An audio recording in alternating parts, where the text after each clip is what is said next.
Hello students, तो आइए आज हम करते हैं अपना आज का topic start, that is integration.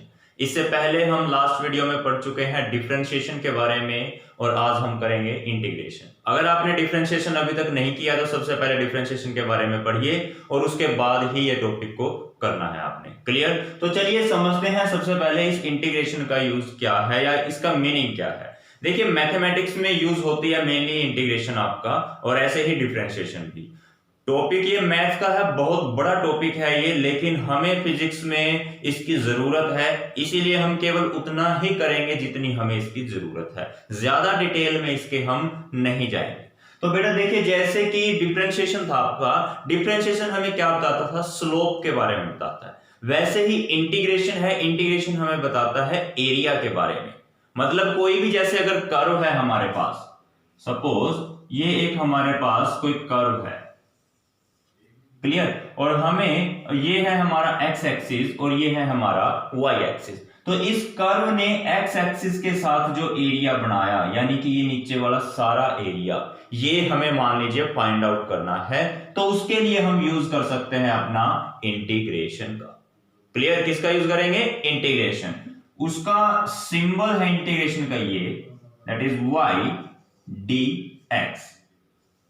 ये आपका सिंबल रहेगा इंटीग्रेशन का। यहां पर x1, यहां x2, मतलब लोअर लिमिट, ये अपर लिमिट। ये क्या चीज है ये अभी हम आपको समझाएंगे। ये तो मैंने सिंपली ये बताया कि इसका सिंबल ये है इंटीग्रेशन का।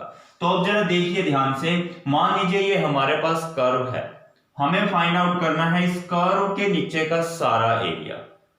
क्लियर? तो एक काम कर सकते हैं हम, यहां पर एक स्ट्रिप कंसीडर कीजिए। बहुत ही छोटी सी स्ट्रिप है ये, बहुत बारीक सी स्ट्रिप हमने कंसीडर की अपनी तरफ से, जिसकी विड्थ थी dx। जीरो के को अप्रोच करते, जीरो नहीं है ये समझ लिए dx, लेकिन जीरो को अप्रोच कर रही है, जैसे 0.0001, मतलब बहुत ही छोटी, बहुत ही कम चौड़ाई है इस स्ट्रिप की dx, और इसकी लेंथ को हम मान लेते हैं y।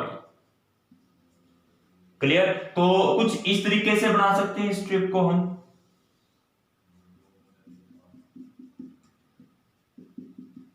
ये है हमारी स्ट्रिप।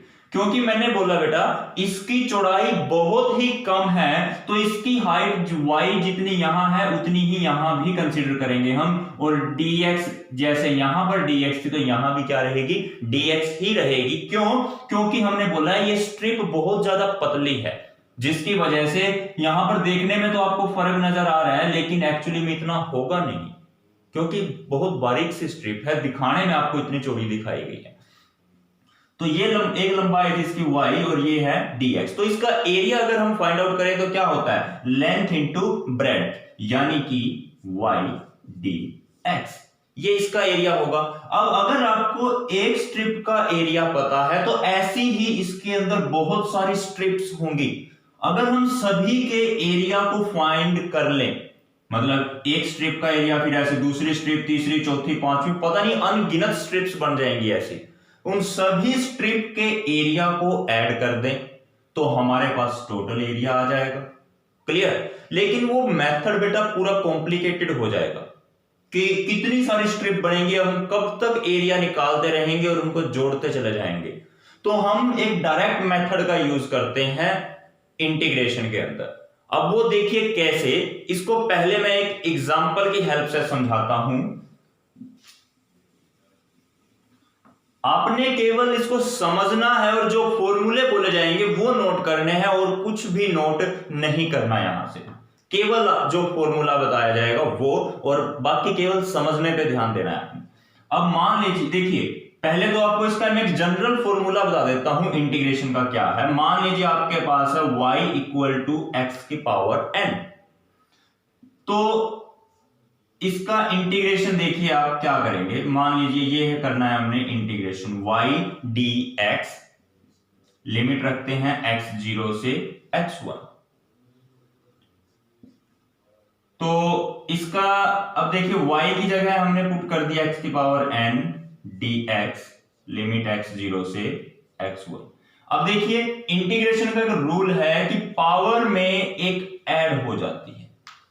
पावर जितनी है उससे एक इंक्रीज, और जितनी पावर अब ऊपर हो चुकी है उतना ही डिजिट नीचे लिख दीजिए। मतलब n+1 पावर थी, नीचे डिवाइड भी हमने किससे कर देना है, n+1 से। तो ये है आपका जनरल फॉर्मूला इंटीग्रेशन का। जैसे डिफरेंशिएशन किया था ना, डिफरेंशिएशन का बिल्कुल उल्टा प्रोसेस है इंटीग्रेशन।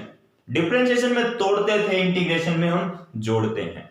अब देखिए कैसे, x की पावर n, अगर इसका डेरिवेशन होता, डिफरेंशिएशन करते तो हम x की पावर n का डिफरेंशिएशन देखिए क्या होता है, n x की पावर n-1। मतलब पावर है उसको मल्टीप्लाई कर दिया और इसकी एक पावर कम हो गई डिफरेंशिएशन में। लेकिन इंटीग्रेशन में क्या करते हैं, पावर एक कम होने की बजाय एक इंक्रीज हो जाती है, और जितनी पावर आई है उसको ही नीचे डिवाइड में भी यूज करते हैं। तो चलिए अब एक एग्जांपल की हेल्प से इसको थोड़ा सा और समझने की कोशिश करते हैं। मान लीजिए हमारे पास एक कर्व है, एक इक्वेशन है, that is y = x। Clear. अब यहां पर आप y और x की अलग अलग वैल्यूज को देखिए, x की मैंने कुछ अलग अलग वैल्यूज रखी। सबसे पहले x0 तो y0, x1 y1, x2 y2, x3 y3, अगर x4 होगा तो y भी 4 होगा। ऐसे कितनी भी वैल्यूज आप कंसीडर कर सकते हो। तो अब चलिए इसको हम प्लॉट करते हैं। तो ये अपना x और ये y, तो ये मेरा x एक्सिस और ये है y एक्सिस। तो ऐसे हम यहां पर वैल्यूज पुट करते हैं, दैट इज 0 1 2 3 4। ऐसे यहां पर 1 2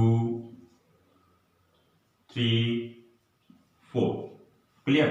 अब देखिए 1 और 1, यहां पर एक पॉइंट 2 2, तो ये ग्राफ कैसा आएगा, स्ट्रेट लाइन। एक पॉइंट यहां होगा 2 के ऊपर 2 के सीध में, 3 के ऊपर 3 के सीध में, ऐसे ही 4 के ऊपर और 4 के सीध में एक पॉइंट आ गया हमारा। तो ये बनेगा बेटा अपना ग्राफ इन पॉइंट्स को मिला करके। क्लियर। तो अभी हमें फाइंड आउट करना है एरिया। मान लीजिए मैंने 0 से 4 तक का एरिया फाइंड आउट किया। ये जनरली आपका फॉर्मूला क्या है मैथमेटिक्स में, that is 1/2 into base into height. तो 1/2 बेस कितना है बेटा 4, हाइट कितनी है वो भी 4, तो कैंसल करके हमारे पास आ गया आंसर 8। क्लियर। तो अभी इसको हम फाइंड आउट करते हैं इंटीग्रेशन की हेल्प से। अब देखिए इंटीग्रेशन में क्या है, y dx। क्लियर। ये हमने इंटीग्रेशन यूज किया। अब इंटीग्रेशन में मैंने नीचे बोला था आपको, एक लोअर लिमिट ऊपर अपर लिमिट। स्टार्टिंग 0 से कर रहे हैं और एंड कर रहे हैं हम 4 पर, तो x1 की जगह हम लिखेंगे 0 और x2 की जगह पर हम लिखेंगे 4। क्लियर। तो 0 4, अब y की वैल्यू कितनी है x, यानी x dx। अब देखिए बेटा इंटीग्रेशन का एक पावर में 1 लिख सकते हैं, कुछ भी नहीं है तो यानी 1 है। इंटीग्रेशन का रूल है कि पावर में एक ऐड हो जाता है और जितना ऊपर आया उतना ही आपका नीचे भी आ जाएगा, लिमिट 0 से 4 तक। क्लियर। तो अब देखिए ध्यान से, उसको मैं यहां पर सोल्व करता हूं। तो अपने पास आंसर आया, एरिया कितना आएगा, x की पावर 2 डिवाइड बाय 2। और ये जो लोअर और अपर लिमिट हमने यहां पर भी लिखनी है, ये हो गई अपनी लोअर और अपर लिमिट। तो देखिए x की जगह पर हमने क्या पुट करना है 4। पहले 2 को बाहर, अंदर केवल x वाली टर्म रखनी है, बाकी सारी टर्म बाहर। तो यानी 1/2 x स्क्वायर 0 से 4। तो अब देखिए 1/2 x की जगह पहले अपर लिमिट पुट करनी है, यानी कि 4, स्क्वायर था स्क्वायर, फिर माइनस करना है। ये मेथड है लोअर लिमिट, अपर लिमिट की अब लोअर लिमिट 0 का स्क्वायर, तो देखिए 1/2 इंटू 4 का स्क्वायर 16, ये तो 0 हो जाएगा, इसको छोड़ो। तो सोल्व करके देखिए आपके पास आंसर कितना आया, 8। क्लियर। अब ये तो बड़ी ही सिंपल कर्व थी, ठीक है। अब कर्व्स और भी कॉम्प्लिकेटेड हो सकती है, जैसे हमने इससे पहले बनाई थी, तो उस केस में तो आप इस मेथड को नहीं लगा सकते ना, तो वहां पर आप यूज कर सकते हो मेथड ऑफ इंटीग्रेशन। क्लियर। तो ये यूज है आपका इंटीग्रेशन का। अब फिजिक्स में हम क्या करते हैं बेटा, सबसे पहले तो क्या करेंगे, जो भी हमारे पास प्रॉब्लम गिवन है उसको भाई छोटे छोटे टुकड़ों में बांट लेंगे और उसके बाद उसका इंटीग्रेशन करते हैं। वो जब काम आएगा हमारे, जब हम आगे अप्लाई करेंगे तब आप देखना। अभी केवल आपने क्या करना है, जो फॉर्मूले बताए जा रहे हैं वो हम करते हैं। और यहां पर इसका मीनिंग मैंने बताया, ये क्या है, इंटीग्रेशन एक तरह से हमें एरिया को रिप्रेजेंट करता है और डिफरेंशिएशन हमारा किसको रिप्रेजेंट करता था, स्लोप को।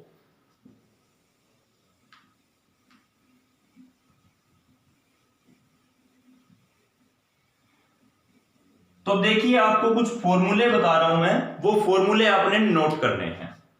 तो सबसे पहला फॉर्मूला है, मान लीजिए आपको गिवन है y इक्वल टू एक्स की पावर n, तो इसका डिफरेंशिएशन करना है, आप सॉरी इंटीग्रेशन करना है, यानी कि y dx, उसको ऐसे लिखते हैं। इसका इंटीग्रेशन उसको कैसे लिखेंगे, y dx, लिमिट x0 से x1। क्लियर। तो इसका इंटीग्रेशन आएगा बेटा, अभी मैं लिमिट नहीं पुट कर रहा, डायरेक्ट लिख रहा हूं इसको, x की power n plus 1 divide by n plus 1। Clear. अगर तो यहां पर लिमिट रखी गई है तब तो हम यहां पर भी लिमिट लगा देंगे, लेकिन अगर यहां पर लिमिट नहीं है तो हम क्या करेंगे, यहां c लिख देंगे प्लस में। c क्या है, कोई कांस्टेंट नंबर है, कोई भी एक कांस्टेंट नंबर है जिसके बारे में अभी हमें नहीं पता, बस केवल c लिख देना आपने। तो ये हो गया आपका इंटीग्रेशन, मतलब ये इक्वेशन थी, इसका इंटीग्रेशन करके ये आया। अब सेकंड मेथड देखिए, मान लीजिए y इक्वल टू 5x की पावर n है, तो इसका इंटीग्रेशन हम कैसे करेंगे, तो सिंपली इंटीग्रेशन y की जगह तो y dx है ना, तो y की जगह ये लिख दीजिए 5x की पावर n dx। तो इसका इंटीग्रेशन क्या होगा, अब देखिए 5 से कोई मतलब नहीं, 5 को ऐसे कैसे छोड़ दो, हमें इंटीग्रेशन करना है केवल इस टर्म का। तो x की पावर n यानी कि x की power n plus 1 divide by n plus 1, ये अपना आंसर आ गया। तो देखिए इस तरह से x की पावर जितनी भी होगी हम उसको क्या कर देंगे, 1 ऐड कर देंगे उसके अंदर और डिवाइड बाय वही पावर जितनी ऊपर आई है वही नीचे भी लिख देंगे। एक एग्जांपल समझते हैं कि y इक्वल है अपना x की पावर -2। अब इसका इंटीग्रेशन करना है तो क्या करेंगे, that is y dx, y की जगह पर x की पावर -1/2 dx। तो इसको कैसे सोल्व करेंगे, x की पावर -1/2 था, उसमें 1 ऐड कर देना है और जितनी पावर ऊपर आई वही अब नीचे भी लिखना है। तो कितना आया सोल्व करके, x की पावर 1/2 डिवाइड बाय 1/2। तो इसको सोल्व करके ये 2 ऊपर चला जाएगा। क्लियर, ये आ गया अपने पास आंसर। प्लस में क्या करना है, अगर लिमिट नहीं दे रखी है, मैंने क्या बोला था, प्लस में c और ऐड कर दो आप। क्लियर। तो ये फॉर्मूला है आपका इंटीग्रेशन का। अब जैसे मान लीजिए आपको गिवन है, हमें इंटीग्रेशन करना है y इक्वल्स टू 1/x की पावर 5, तो इसको क्या लिख सकता हूं, x की पावर -5 dx। वही काम करना है, अब आपने पावर में 1 ऐड करना है और जो ऊपर आया है वही आपने नीचे भी लिखना है, यानी x की पावर -4 डिवाइड बाय 4। तो सोल्व करके क्या आएगा, सॉरी माइनस का 4 आएगा। सोल्व करने के बाद -1/4 x⁴, ये आपका रहा आंसर। क्लियर? तो चलिए अब हम आगे समझते हैं इसको। x की पावर चाहे कुछ भी गिवन हो आपको, आपने हमेशा ही क्या काम करना है, उसकी पावर में एक ऐड कर देना है और उतना ही नीचे भी लिख देना है। तो चलिए एक बार ये हम फॉर्मूला आपको बता चुके हैं, यहां पर कोई नंबर है और तो इसका इंटीग्रेशन कैसे करना है। तो m तो एज इट इज, इसका x की power n+1 divide by n+1। अब थर्ड, अगर x की पावर -1 हो, मतलब कि आपको गिवन है सपोज y = x की पावर -1 या 1/x, तब इंटीग्रेशन में आपको इस मेथड का यूज नहीं करना। केवल कब? जब n की पावर यहां पर बस n should not be equal to -1, n equal to -1 ना हो, ये तभी फॉर्मूला वैलिड है। जब भी n की वैल्यू -1 होगी, यानी कि ये केस होगा, तब आपका इंटीग्रेशन क्या रहेगा, देखिए y dx, that is x की पावर -1 dx, या इसको लिख सकते हैं 1/x dx। इसका आंसर देखिए बेटा क्या रहेगा आपका, that is log ex + c plus, ये डायरेक्ट याद रखना फॉर्मूला है, कहां से आया कैसे आया कोई मतलब नहीं, केवल आपने इस फॉर्मूले को याद रखना। 1/x dx का इंटीग्रेशन log ex + c, बस डायरेक्ट सिर्फ इतनी बात याद रखिए, ज्यादा दिमाग पे जोर नहीं डालना। क्लियर? तो ये 3 फॉर्मूले हैं आपके। इसके अलावा और जो कुछ फॉर्मूले हैं वो भी हम डिस्कस करते हैं, पहले इनको आप वीडियो को पॉज करके इसे नोट कर लीजिए। तो देखिए, मैंने आपको पहले बताया था कि जो इंटीग्रेशन है वो डिफरेंशिएशन का बिल्कुल उल्टा प्रोसेस है। जो डिफरेंशिएशन में करते थे उसका उल्टा हम इंटीग्रेशन में करते हैं। देखिए e की पावर x का जो डिफरेंशिएशन था वो कितना आया था, e की पावर x ही आया था। तो इंटीग्रेशन में इसमें तो कोई चेंज आने वाला नहीं है। e की पावर x जो था, यहां पर इसका इंटीग्रेशन भी क्या रहेगा, e की पावर x। क्लियर? डिफरेंशिएशन भी इसका e की पावर x आता है, इंटीग्रेशन भी e की पावर x, बस इंटीग्रेशन में हम +c और डाल देते हैं। कब डालना +c? अगर लिमिट्स ना हो, अगर लिमिट दे रखी हो तो +c नहीं लिखेंगे हम। क्लियर? तो अब नेक्स्ट है, आपको सिंपली दे रखा है dx, बस dx दे रखा है। dx का मतलब क्या है, 1 × dx, इसका इंटीग्रेशन करना है। तो इंटीग्रेशन देखिए 1 × dx। अब 1 क्या है, 1 को मैं क्या लिख सकता हूं, x की पावर 0 dx, क्यों किसी की पावर 0 कर दो वो क्या आएगा, 1 ही आएगा। क्लियर? और इंटीग्रेशन का रूल हमें क्या कहता है कि जो पावर दे रखी है उसमें 1 ऐड कर दो, डिवाइड में भी उतना ही लिख दो, +c। तो इसका आंसर क्या आया, x की पावर 1 +c, यानी कि x + c, ये आपका आंसर आया। क्लियर? आपको डायरेक्टली आंसर याद रखना है, कोई चक्कर नहीं। अभी c को से ज्यादा कंफ्यूज मत होना, c कांस्टेंट नंबर है, हर एक के साथ आता है, आपको तो केवल यहां वाली क्वांटिटी याद रखनी है। क्लियर?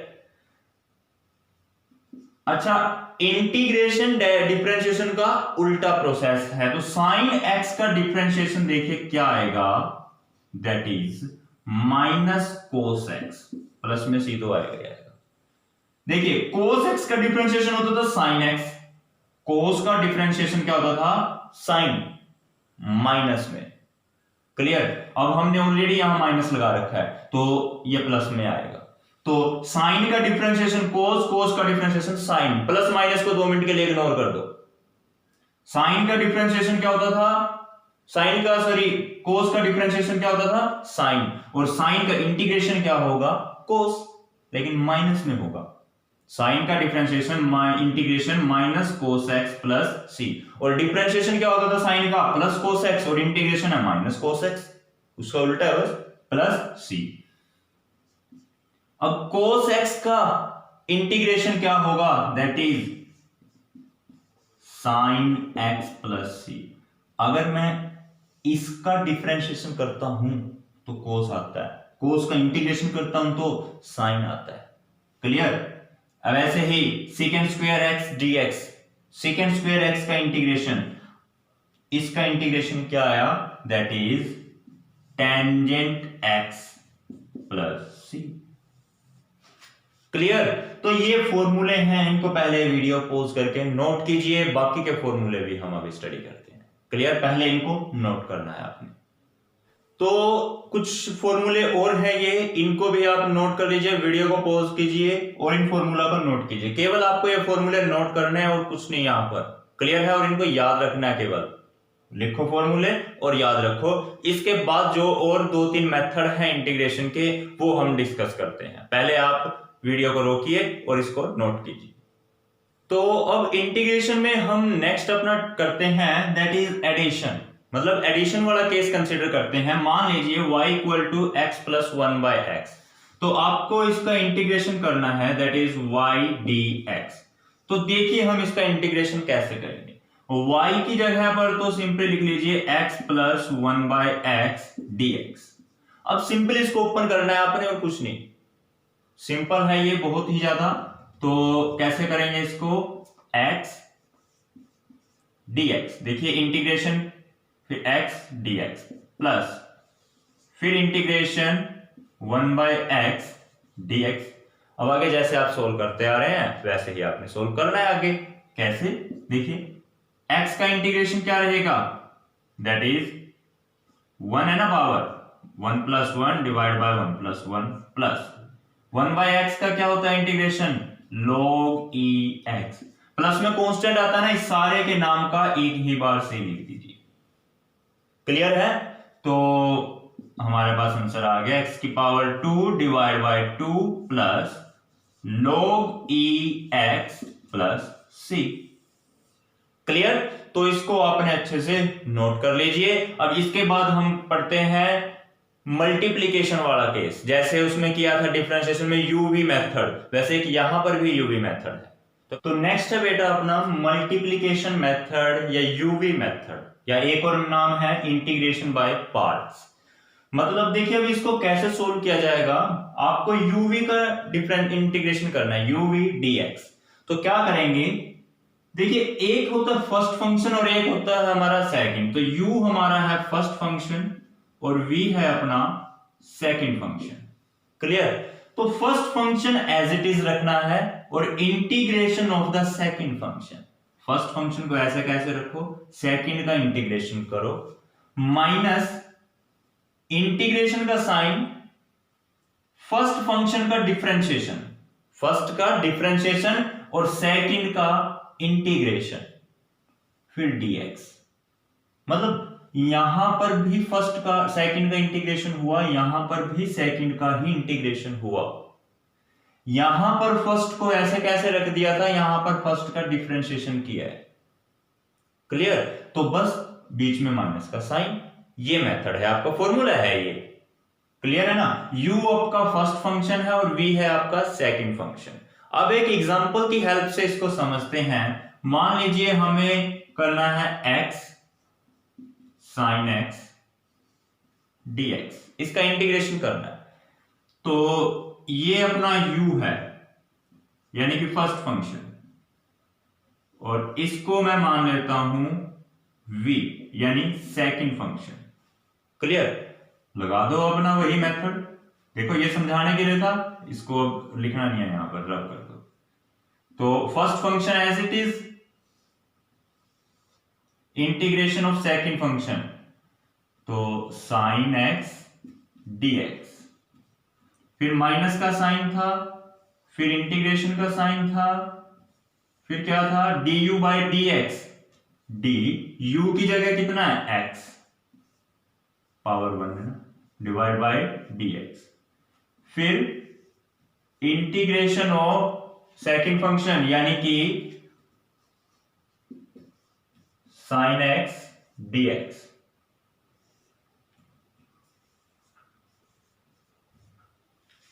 क्लियर। तो अब देखिए x as it is, sine x का इंटीग्रेशन अभी हमने किया था, क्या होता है, that is minus cos x, फिर माइनस dx बाई dx कितना होता है 1। कैसे, x की पावर 1 है ना, एक पावर माइनस हो जाती है, 1 में से 1 गया 0, तो x की पावर 0 यानी 1, तो बेटा ये तो आया आपका 1 इंटू साइन एक्स का इंटीग्रेशन दोबारा से ये कितना आएगा, माइनस कोस एक्स, तो माइनस का कोस एक्स, बाहर dx है तो dx, अब ये माइनस बाहर x कोस x, ये तो सोल्व हो चुका है, माइनस और ये माइनस भी इधर आ जाएगा तो प्लस, अंदर क्या बचा बेटा, कोस x dx, तो माइनस x कोस x प्लस कोस x का इंटीग्रेशन फॉर्मूले में चेक करना, मैंने करवाया था आपको, साइन x होता है, that is sign x plus में सी लगा दो लास्ट में, तो ये है अपना मल्टीप्लिकेशन मेथड। क्लियर है, ये तो मैंने एक एग्जांपल की हेल्प से समझा दिया, और ये है इसका एक फॉर्मूला। क्लियर, जो कि आपने माइंड में रखना है, तो इसको नोट कीजिए वीडियो को पॉज करके। तो चलिए देखिए, यही मेथड है हमारा अभी, लेकिन यहां पर हमें पता है एक को हमें लेना होता है यूवी में से, एक को फर्स्ट फंक्शन और एक को सेकंड। तो मान लीजिए ये है x sin x, एक बार दे दिया x sin inverse x, x log x e की पावर x sin x, दो फंक्शन है, एक ये इनमें से u किसको माने, v किसको माने, या u कहें फर्स्ट फंक्शन किसको माने और सेकंड किसको माने, ये तो गड़बड़ होगी। क्लियर है ना, हर बार अगर आप सोचते हो कि मेरा ये u रहेगा और ये v रहेगा, गलत है, इसका एक मेथड है पता करने का। अगर हम कहें ये हमेशा u ये v, ये u ये v, ये u और ये v, गलत, ऐसा नहीं होता। इसके लिए एक मेथड है कि u को फाइंड आउट करने का एक मेथड है, मेथड टू फाइंड u कहें या फर्स्ट फंक्शन कहें, बात एक ही है, हमें पता लगाना है कि फर्स्ट फंक्शन कौन सा है या u कौन सा है, तो हम बेटा मेथड का यूज करेंगे, that is ILATE method, ILATE, ILATE. अब ये आइलेट क्या है जरा ध्यान से देखिए एक बार, I है आपका inverse function, inverse function, L है आपका लोगेरिथमिक फंक्शन,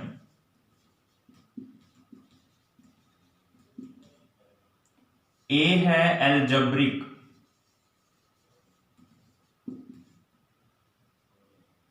T है ट्रिग्नोमेट्रिक,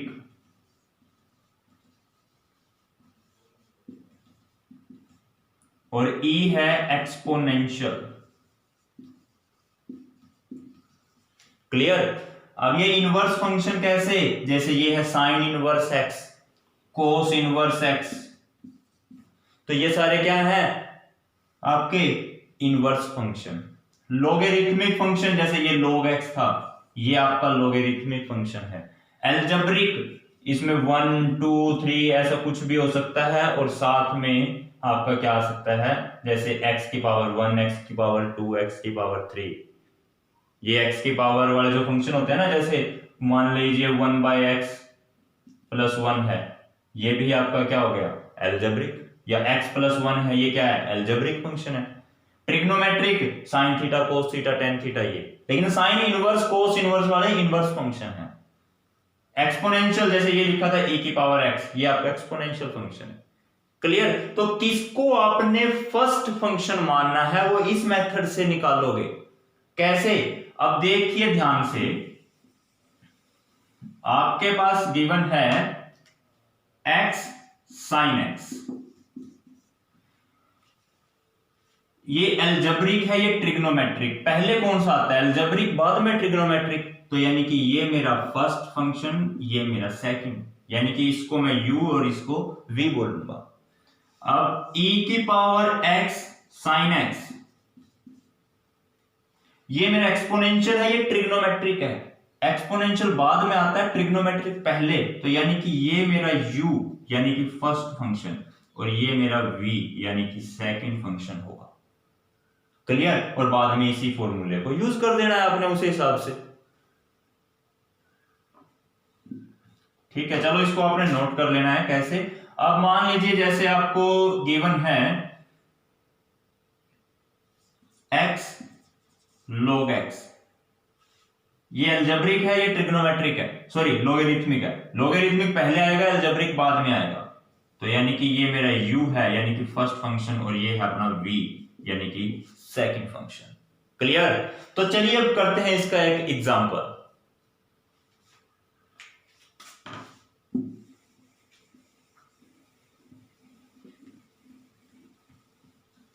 अच्छा, ये इंपॉर्टेंट पॉइंट है, एक याद रखना, बच्चे यहां पर गड़बड़ कर देते हैं कई बार।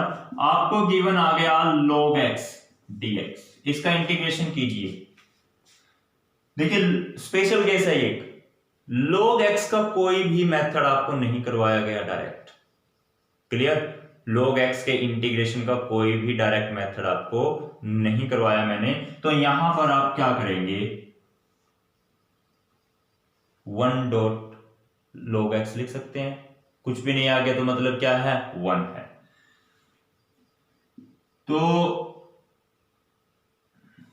मेथड था हमारा ILATE। क्लियर? तो अब इस मेथड में क्यों 1 का देखिए मतलब क्या है, यहां पर 1 का मतलब है x की पावर 0। 1 का मतलब क्या, x की पावर 0, क्योंकि x की पावर 0 का मतलब 1 ही होता है। तो ये मेरा अलजेब्रिक हो गया और ये मेरा हो गया लॉगरिथमिक। अलजेब्रिक पहले आता है कि लॉगरिथमिक? लॉगरिथमिक पहले आएगा। तो यानी कि ये मेरा है u और ये है मेरा v।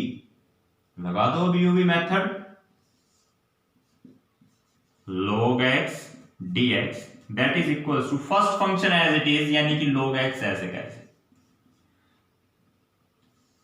Integration of the second function minus integration का साइन, फिर फर्स्ट फंक्शन का डेरिवेटिव। फर्स्ट ये है मेरा log वाला, log x divide by dx, फिर इंटीग्रेशन ऑफ फर्स्ट फंक्शन यानी कि sorry integration of second function यानी 1 इंटू में dx। क्लियर?